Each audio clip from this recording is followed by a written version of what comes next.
Halo anak-anak, bagaimana kabarnya? Bu Fani harap kalian dalam keadaan yang baik, sehat, dan tetap semangat ya.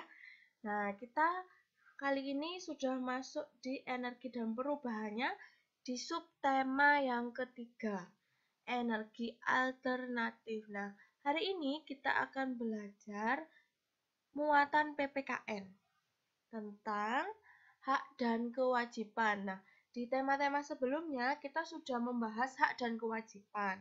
Nah, di tema yang ini kita membahas hak dan kewajiban khususnya terhadap sumber energi.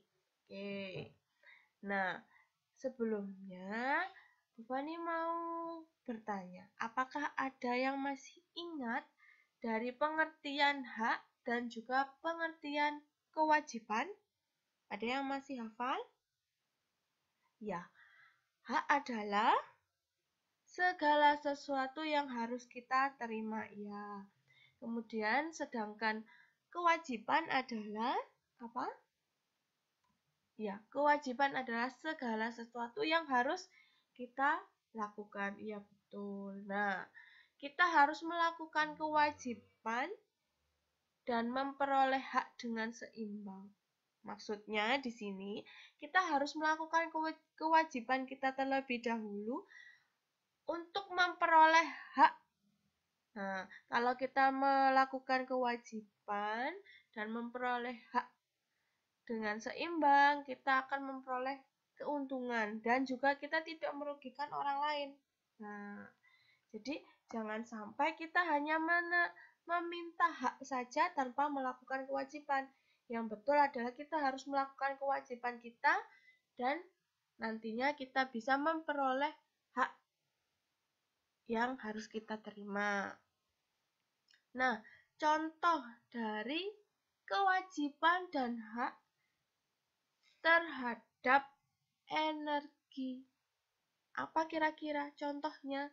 Ya, yang pertama, kita harus menjaga tanah tetap subur. Nah, cara kita menjaga tanah tetap subur kira-kira bagaimana ya?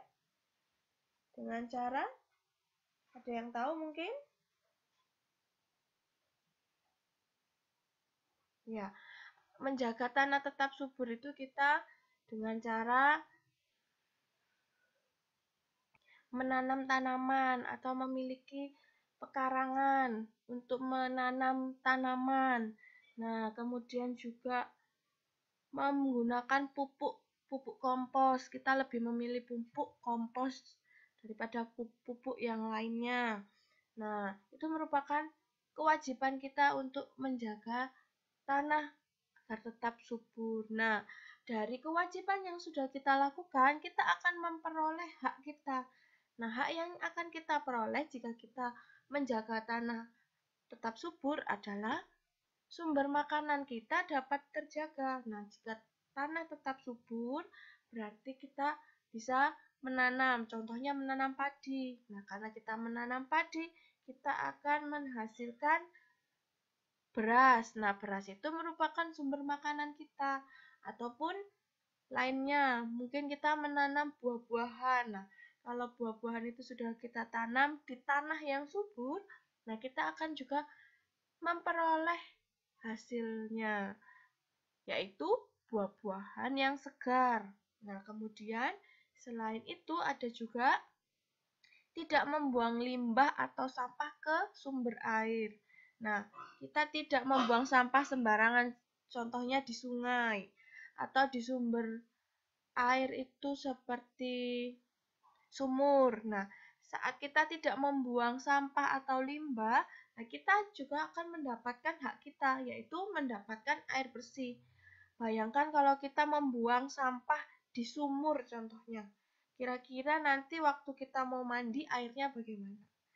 Kalau kita mau minum airnya bagaimana? Nah, kemudian juga kita mengurangi polusi udara. Nah, dari caranya kita mengurangi polusi udara, kita bisa menggunakan sepeda saat pergi ke tempat yang dekat. Atau mungkin kalau tidak punya sepeda, mungkin kita bisa berjalan ke tempat-tempat yang dekat. Jadi kita bisa mengurangi menggunakan kendaraan bermotor ke tempat yang dekat. Itu merupakan cara mengurangi polusi udara. Nah, hak yang akan kita peroleh jika kita mengurangi polusi udara adalah mendapatkan udara yang bersih. Nah, udara yang bersih itu baik untuk kesehatan kita. Kemudian juga berhemat energi dalam kurung bahan bakar.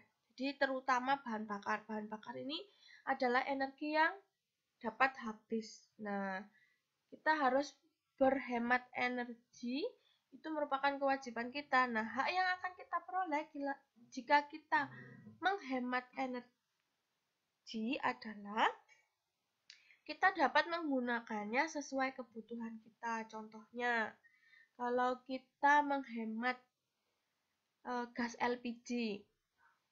Nah, kita bisa menggunakan gas LPG itu sesuai kebutuhan kita. Oh, untuk ibu memasak di dapur. Nah, kalau kita memboroskannya, nanti kita akan mulai kesulitan. Nah, lama-kelamaan gas LPG tersebut akan langka. Nah, kalau langka berarti harganya akan naik. Kita mulai sulit untuk memasak menggunakan gas LPG. Nah, kemudian itu tadi merupakan contoh kewajiban dan hak yang harus kita lakukan dan harus kita terima terhadap sumber energi. Dengan melestarikan sumber energi, maka kita akan mendapatkan manfaat yang kita gunakan untuk memenuhi kebutuhan hidup kita. Nah, kewajiban kita yaitu melestarikan sumber energi